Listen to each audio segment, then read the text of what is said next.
Então, Jonas não mudou em relação a isso. Então, a questão ética que eu queria trazer, né, em relação aí né, trazendo para nós aí, é exatamente essa, né, da ação de Jonas. Jonas tinha um profundo preconceito para com aquele povo, um preconceito de ódio, né? Jonas não gostava daquele povo a ponto de querer morrer pelo fato de vê-los bem, né? Pelo fato de ver que a palavra de Deus foi acolhida no coração daquele povo. Então, a postura de Jonas em relação àquele povo ali, né, era de né, uma dureza de coração muito grande. E, da mesma forma, Deus deixou claro para Jonas o interesse dele nesse povo. Então, eu queria, né, levantar exatamente essa questão ética que está relacionada a essa dupla aí, né? O preconceito e a discriminação. O que é preconceito? Quem que coloca uma definição para nós aí? O que é preconceito?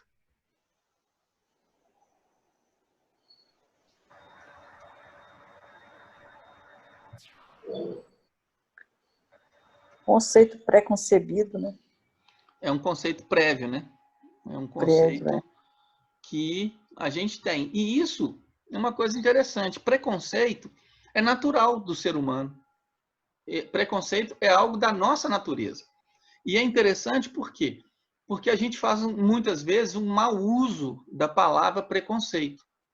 Por quê? Porque preconceito é absolutamente natural. Quando você vê alguém, você mentalmente constrói um conceito a respeito daquela pessoa, que pode, inclusive, se confirmar ou não. Né? Você olha e fala assim, ó, aquela pessoa ali tem cara de ser muito chata. E aí você se aproxima da pessoa e descobre que, de fato, ela é muito chata. Né? Ou, de repente, você pensa isso e descobre o quê? O contrário. Poxa, é uma pessoa super legal. Né? No primeiro momento parecia chato, mas é uma pessoa simpática e tudo mais.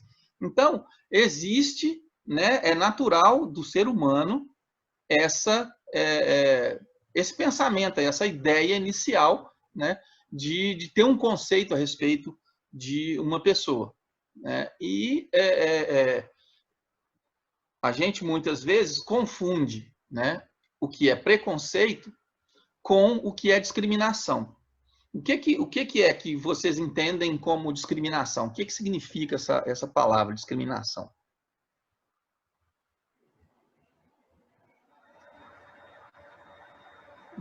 Vamos na raiz do nome. Discriminação é o quê? É uma ação diferente. Ou seja, é agir de forma diferente por um motivo. Né? Então, num certo sentido, a discriminação o que é? É a ação derivada do preconceito. Quando eu olho para uma pessoa e falo assim, olha, aquela pessoa né, parece que é muito chata, se eu deixo de me relacionar com aquela pessoa baseado nessa ideia prévia que eu tive a respeito dela, isso é discriminação. Eu estou agindo diferente, por quê? Por alguma coisa que eu imaginei, eu pensei.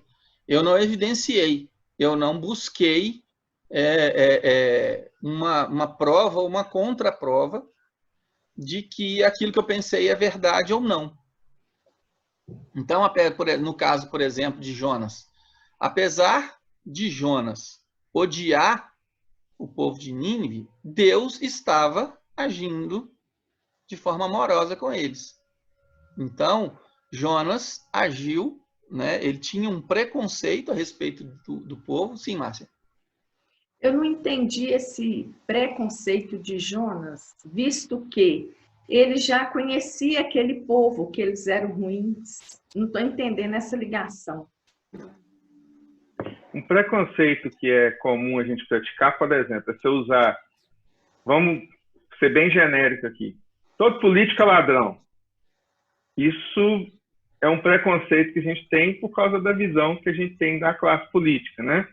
Uhum, certo. Ah, todo gay é ateu. a gente está criando um preconceito na nossa mente que nem sempre quer dizer. A gente lembra dos assírios como exército, mas Jonas não considerou, por exemplo, as pessoas comuns de Nínive, não considerou, né? Ele já tinha um preconceito, falou assim, olha, nenhum assírio presta. Então, se nenhum assírio presta, eu não tenho motivo nenhum para me arrancar daqui para Nínive pregar. Entendi. Tanto que no final lá do capítulo, Deus fala com eles, né? Com Jonas, assim, que mais de 120 mil pessoas que não sabem discernir entre a mão direita e a mão esquerda. Gente simples, né? É gente simples. Entendi. Então, quer dizer... Eu tô olhando com preconceito. Entendi agora. Ou seja, Jonas agiu diferente com aquele povo porque ele tinha já um conceito prévio deles. É o que o Flávio falou. Todo assírio é ordinário. Ordinário. Né? Todo assírio é cruel, é brutal. Todo assírio. Então, por exemplo, o exemplo, pegando o outro exemplo que o Flávio deu, todo político é ladrão. Pronto, isso é um conceito petrificado no nosso entendimento, né? E nós tratamos qualquer um desse jeito, né? Ele é ladrão até que prove o contrário. Entendi. Né? Então, e obviamente por causa desse pensamento, a gente já vai lidar e já vai agir, né, com pessoas, né, no caso aí o exemplo do político, de um jeito brutal, né? Pegando a dicotomia, né, que a gente vive muito hoje, né? Todo petista é ladrão, todo bolsonarista é nazista. Então, hoje as pessoas vivem assim, agindo desse jeito, ninguém conversa, ninguém fala, ninguém se aproxima, né? Todo mundo já vem armado e joga pedra um no outro. Não existe concílio, não existe, né, consenso, só existe briga. Então, a nossa sociedade hoje está muito dividida, muito fragmentada, né? As coisas estão muito espetadas em coisas. E isso tudo acaba se traduzindo em discriminação. Então, é aquela história, nada... vocês vão lembrar aí, né, lá nos evangelhos, né? Eu não me lembro quem falou isso, mas fala assim, olha, nada bom vem da Galileia. Uhum. Né? Então, assim, claramente era um preconceito. Claramente. Nada bom vem daquele povo lá, aquele povinho ali. Né? Dali não sai nada que presta. E... Uma que foi até o Marco Feliciano que disse uma vez, que ele falou assim, olha, todo gay, todo homossexual é promíscuo. Não necessariamente isso é verdade. Ele está usando uma opinião de senso comum para tentar afirmar uma coisa. Então, assim, fazendo isso, ele estava agindo com extremo preconceito. Na verdade, ele estava discriminando. Né? O preconceito, ele já tinha, o preconceito era esse, e a partir desse, ele determinou uma ação. Né? A partir desse estabelecimento, e não de uma constatação, mas era um estabelecimento, né, de conceito, ele determinou uma forma de agir. Né?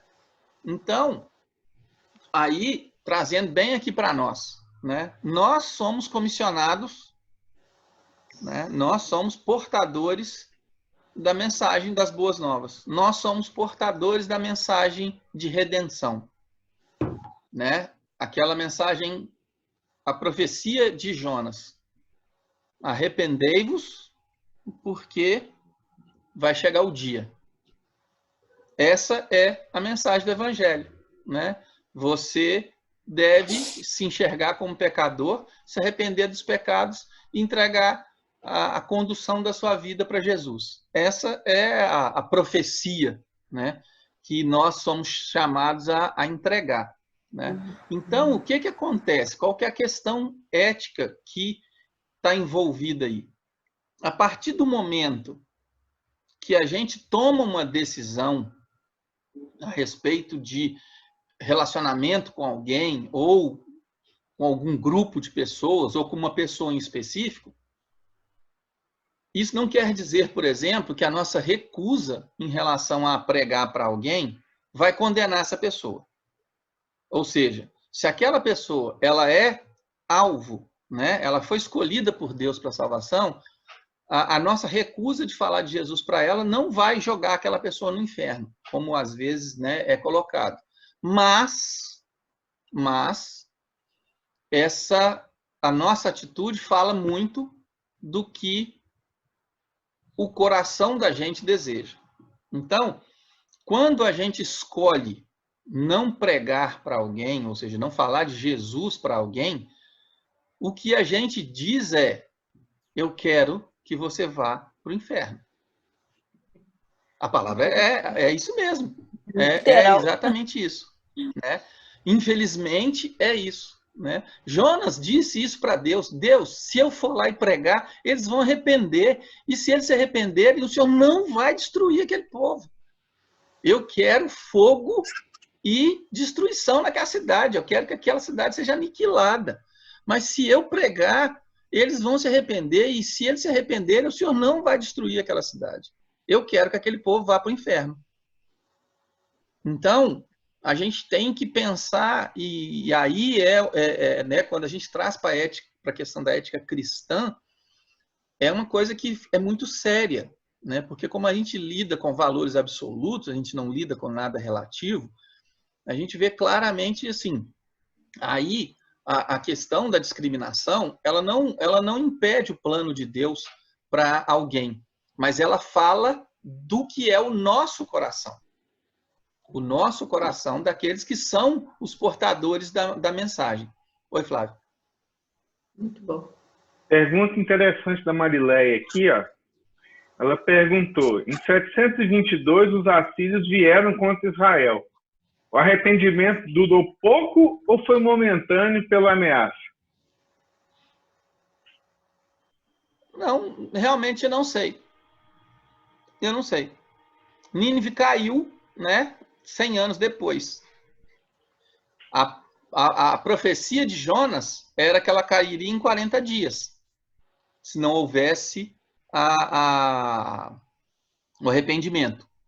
Né? Esses 40 dias viraram 100 anos, praticamente. Né? Se a gente vê aí 700 e alguma coisa, que foi o reino de Jeroboão, 780, 740, uma coisa assim. Né?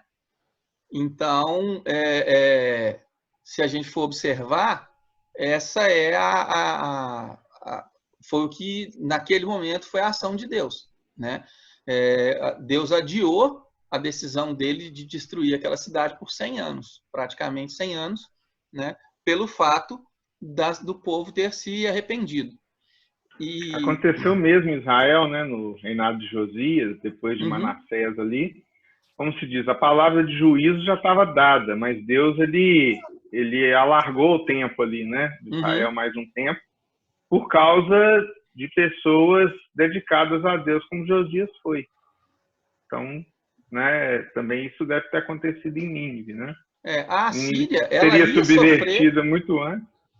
A Assíria ia sofrer as consequências de ter se levantado contra o povo de Deus. Essa consequência viria sobre a Assíria. Mas, né, Deus deu àquele povo que se arrependeu a oportunidade, né, de mudar, de se arrepender e de ter aquela sentença, né, postergada por um tempo. E isso foi um longo tempo. Mas depois Nínive caiu. E caiu porque agrediu o povo de Deus. Claramente, né, não há dúvida de que ela foi condenada por isso. Mas Deus agiu de misericórdia. Então, é importante a gente pensar, né, que se Jonas não tivesse levado a pregação para aquele povo, né, Deus providenciaria outra forma. O desígnio de Deus não seria frustrado pela ação de Jonas. Mas, ali naquele momento, Deus estava tratando com Jonas.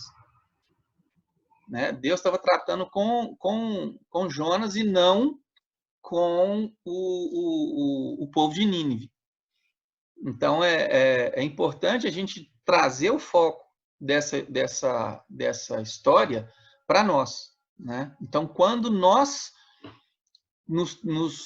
nós agimos, né? Nós tomamos ações baseadas no nosso preconceito, mostra o quanto a gente deseja que outras pessoas, né, vão para o inferno. A palavra é essa mesmo, né? Infelizmente, a gente tem que pensar nisso. Vamos, né? Mateus 28, 19 é um texto, né, brutalmente conhecido. E você já achou aí, o Sônia? Mateus? Mateus 28, 19. Lê para nós. Peraí. Mateus 28, 19.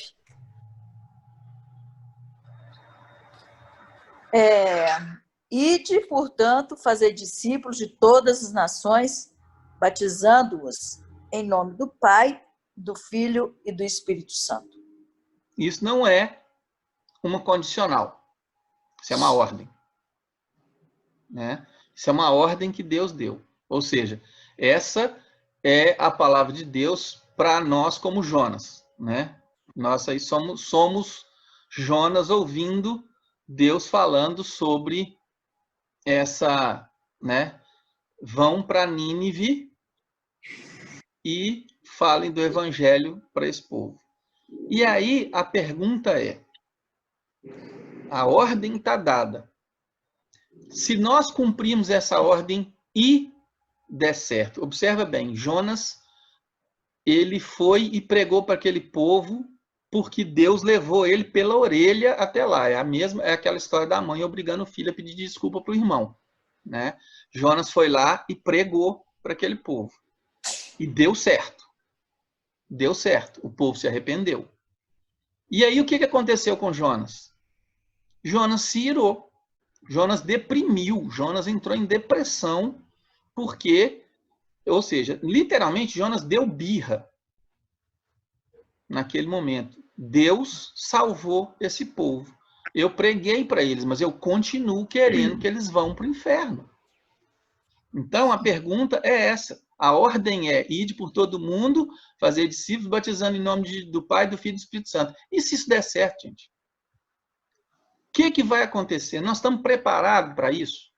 Nós, povo de Deus, nós, portadores dessa mensagem de salvação que existe no Evangelho, nós estamos preparados para essa resposta aí, para que isso dê certo?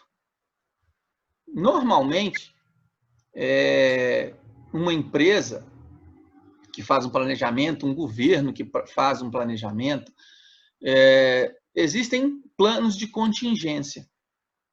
Né? Existe uma forma de você se preparar para o que virá. Existe uma forma de você se preparar para uma situação adversa.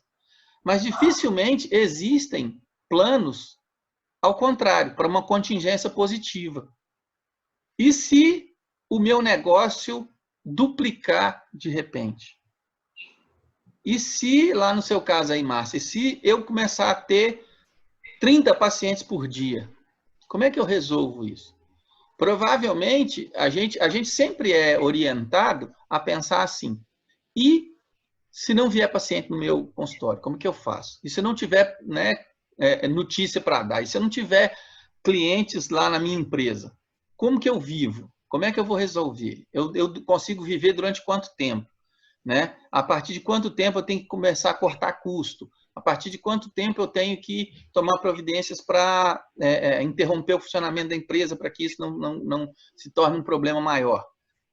A gente quase sempre pensa nisso, mas a gente dificilmente pensa assim, e se o meu negócio explodir e der muito certo, eu tiver muito cliente, eu vou conseguir agregar gente para trabalhar comigo em tempo hábil de, né, suprir essa demanda? Dificilmente a gente pensa nisso. Então, uma chamada, né, para nós é exatamente essa. E se essa ordem de Jesus para nós, se nós cumprirmos essa ordem e der certo, nós vamos ficar alegres? E se a nossa igreja encher de gente esquisita. Se a nossa igreja encher de metaleiro, de gente cheia de piercing, tatuagem, cabelo comprido, roupa preta, né? Ou se a nossa igreja encher de gente, né, de homens que eram travestis ou homossexuais, ou mulheres que tinham um comportamento né, e um estereótipo físico diferente do que a gente está acostumado. Nosso coração está preparado para poder ficar feliz, para ficar alegre como igreja, ou vai incomodar a gente? Né? Como que a gente vai lidar? Né? Será que nós estamos igual Jonas nessa nossa postura? Né? Será que a nossa postura é essa de, né? Oh Deus, beleza, né? Mas abençoa para só converter gente cheirosa, bonitinha, né? E arrumadinha. Uma vez eu estava conversando com uma amiga muito, muito querida, que mudou de cidade e ela começou a frequentar uma comunidade que era voltada para tribos urbanas. Ela frequentava uma igreja Bola de Neve, né? E o foco da igreja Bola de Neve é o pessoal mais alternativo, a galera mais jovem, né? Das turmas aí das tribos urbanas. E ela fala, não, porque né, esse pessoal não tem lugar nas igrejas tradicionais. Né? O cara todo tatuado, ou um cara que só anda de bermuda, que tem um cabelo rastafari, coisa assim, ele não é bem recebido. Então tem que ter uma igreja para esse povo e tal, não sei o quê. E eu perguntei para ela, e sua igreja fica onde? Ah, não, fica no centro lá da cidade que eu moro e tal. Eu falei, e se passar um sujeito de terno e gravata, e ele achar engraçado aquele púlpito lá que tem um skate, ou em alguns tem uma prancha de surf no lugar do púlpito, e ele resolver entrar e ele ouvir a pregação e esse cara entregar o coração a Jesus naquele lugar ali. Como vocês vão lidar com ele? Vocês estão preparados para poder lidar com um sujeito engravatado que trabalha no mercado financeiro e que é todo certinho, que não tem tatuagem, que fala correto, que não usa gíria? Vocês estão preparados para lidar com um cara desse? Então, a gente vê que a gente tem preconceito o tempo todo, né? A gente discrimina o tempo todo. Né? Aquela igreja colocando, assim, ela colocando como uma grande vantagem da igreja dela lidar com gente que não é o padrão. Mas e se alguém que é o padrão resolver frequentar aquela igreja? Como é que ele vai ficar lá? Flávio? Nós já temos contato com o pessoal aí de outras igrejas, outros trabalhos que fazem, né? Trabalho de libertação, na verdade, né? Que tenta introduzir pessoas assim ao ambiente cristão de fato, né? Como seguir a Jesus, como amar a Deus, né? E, assim, eu acho que hoje a existência desses trabalhos eles têm um fundamento também, de certa forma, necessário, justamente porque nós não estamos prontos ainda, né? Não digo isso, assim, diminuindo o trabalho deles e nem também colocando num pedestal, não, mas é um meio termo que hoje é uma realidade das igrejas, porque esses trabalhos existem. Porque trazendo essas pessoas diretamente para dentro da igreja, eu chego a achar que você pode matar a sementinha da fé que está sendo plantada ali, de tanto preconceito que a gente tem de fato. Né?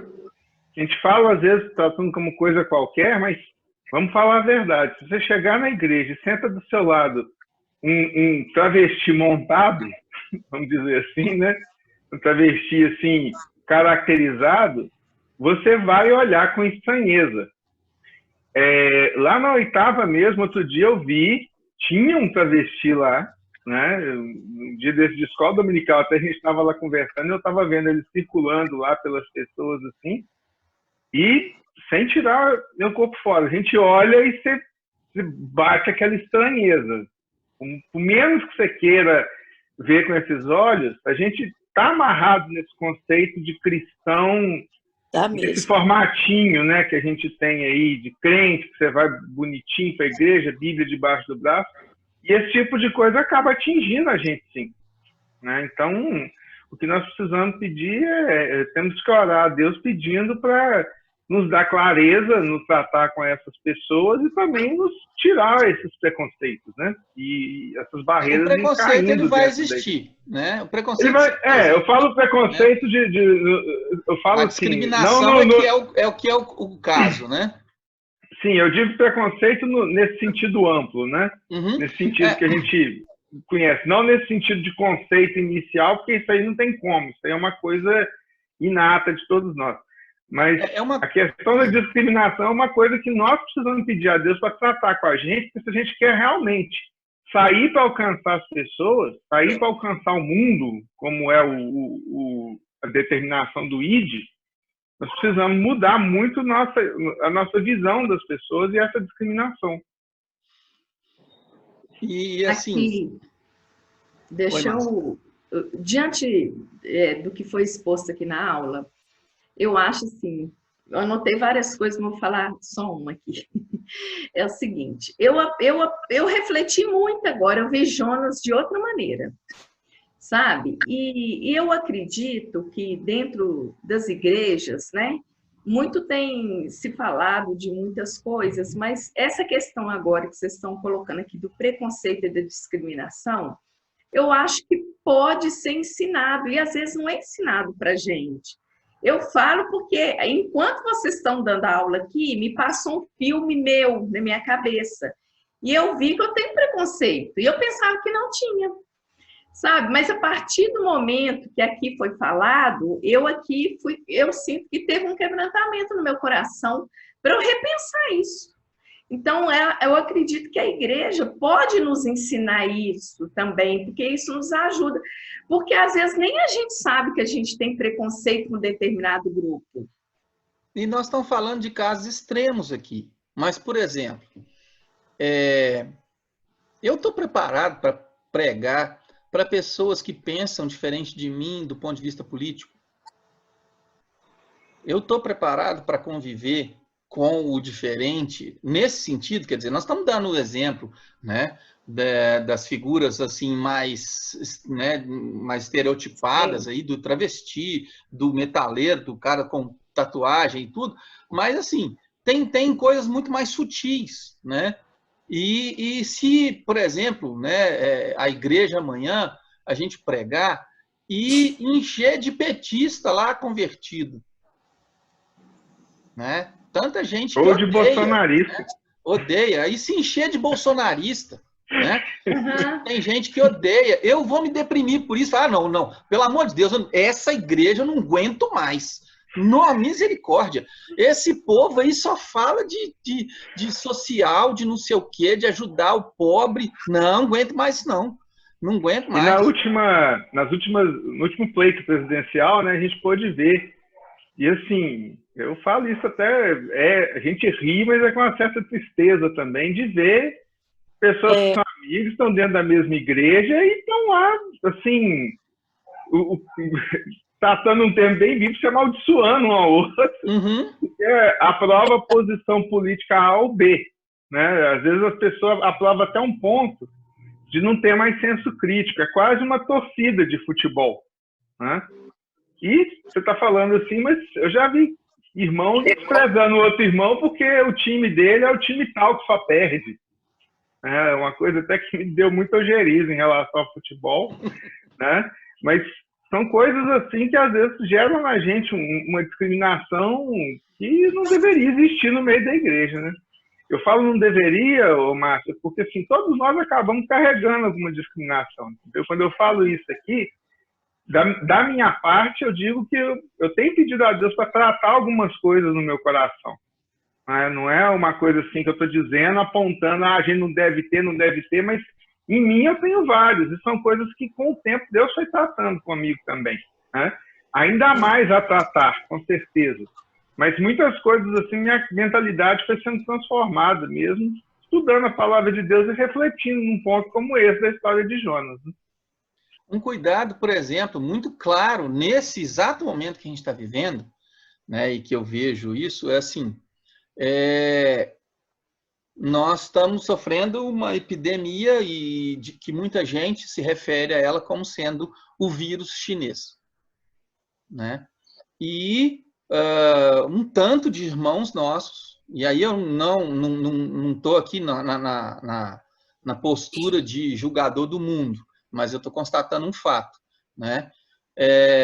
A gente vê claramente pela expressão das pessoas um ódio à China comunista. A China comunista age como tal, é um país imperialista, ditatorial, que oprime a igreja, que oprime os seus moradores, que age no mercado mundial com todas as piores ferramentas que o capitalismo produziu, né? E que tem visão expansionista e tudo mais.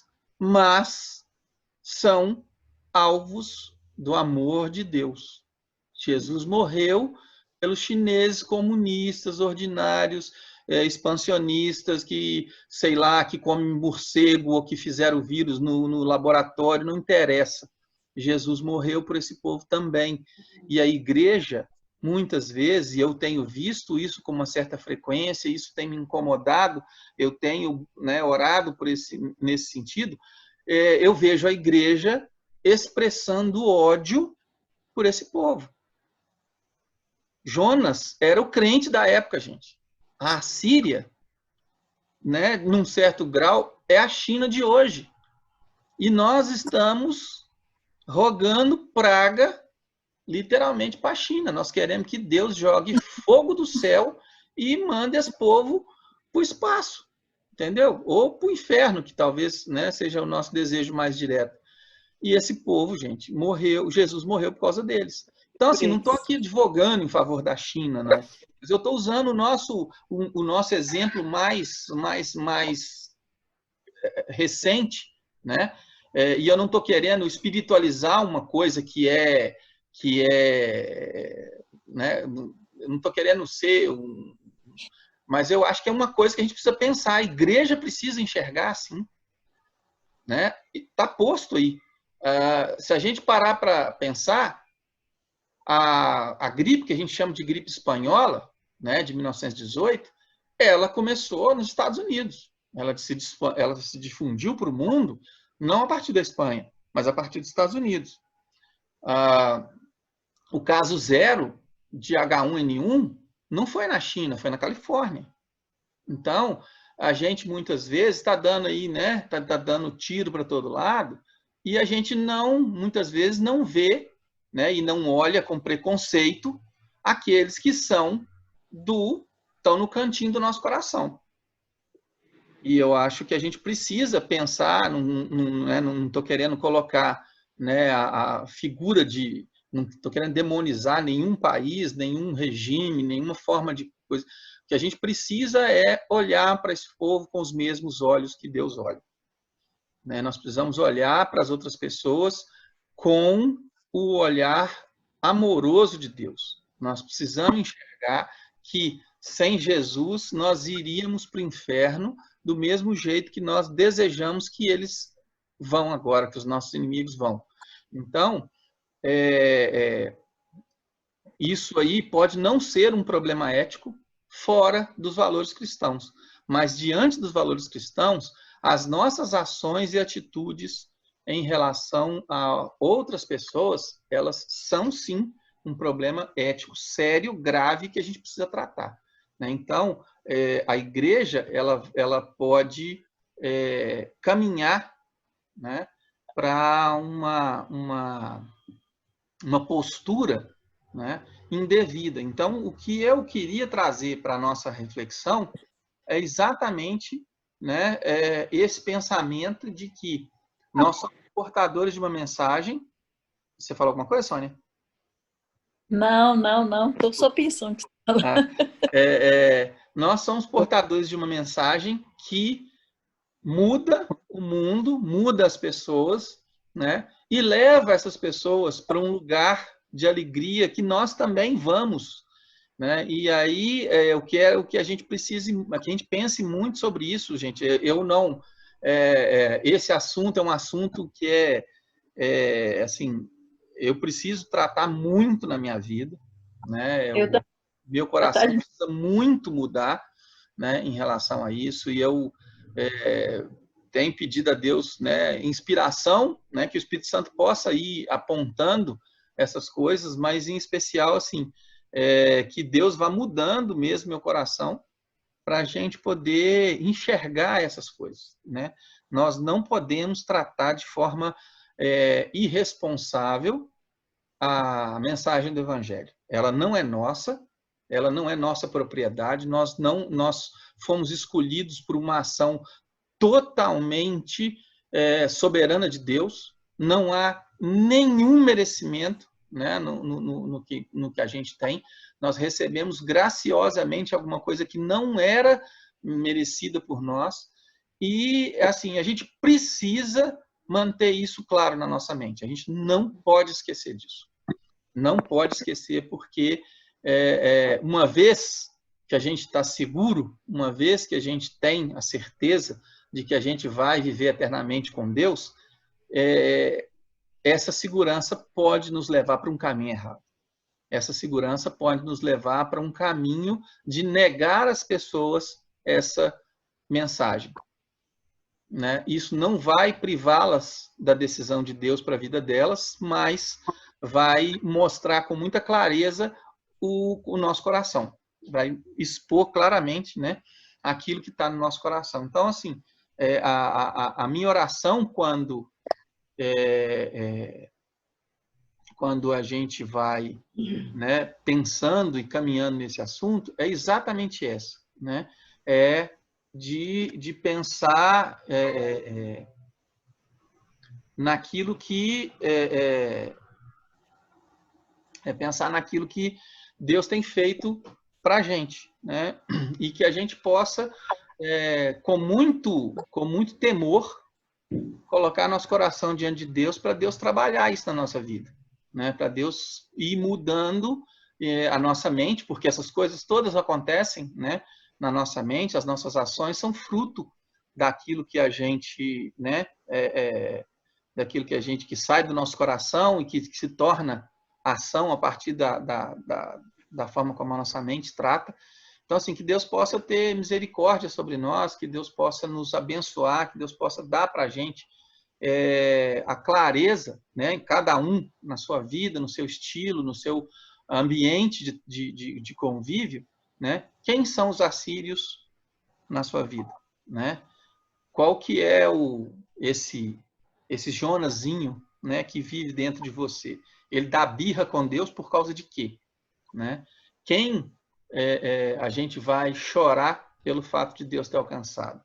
Né? Quem a gente não vai querer do nosso lado lá no paraíso? Né? Então, que Deus possa ter misericórdia, né, da gente, possa, pelo Espírito Santo dele, mudar a nossa mente, mudar nosso coração, para a gente poder enxergar, né, que os padrões éticos de Deus, eles não são os nossos. Eles são muito superiores aos nossos. Eles são muito mais elevados e a gente muitas vezes é incapaz de enxergar, né? Então, que Deus possa ter misericórdia da gente para a gente poder caminhar diferente. Ô, Flávio, você ora por nós para a gente poder né, encerrar nossa aula? Tá? Entregar tudo isso na mão de Deus? Amém. Vamos orar? Excelente. Como? Pois não? Excelente aula, né? Graças a Deus. Graças a Deus, né? Vamos lá, que às vezes o Robson ele é um cara mais tecnológico, assim, e eu ainda estou acostumando, né? Eu, inclusive, tenho que acostumar com o ambiente. Eu estou vendo as salinhas de vocês todas arrumadinhas, vocês devem estar vendo aqui atrás, né? Mas isso não é meu quarto, não. Isso é minha oficina e eu estou nela aqui agora. Flávio, você está enganado. Aqui cada um está igual aqui, repórter lá do Jornal Nacional, né? De terno e bermuda embaixo. Eu peguei a parte mais bonitinha da parede e me enquadrei nela, mas se der uma mexidinha para lá ou para cá, assim, não vai prestar, não. Eu tô vestido normalmente, como vocês me veem todo domingo. Tô aqui, ó, no meio dos bonequinhos, né? Tô aqui, ó, no meio das minhas action figures aqui. Né? Esse é meu cantinho aqui da bagunça. Ô, Flávio, já que é para brincar de hominha aqui, ó. Tá vendo que não é só eu.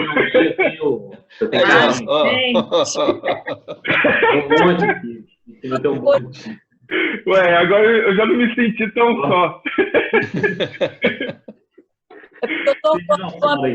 Eu também. É melhor a gente não começar a mostrar as coleções, não, senão a gente muda de assunto, né? Não é? Vai viajar para outra coisa.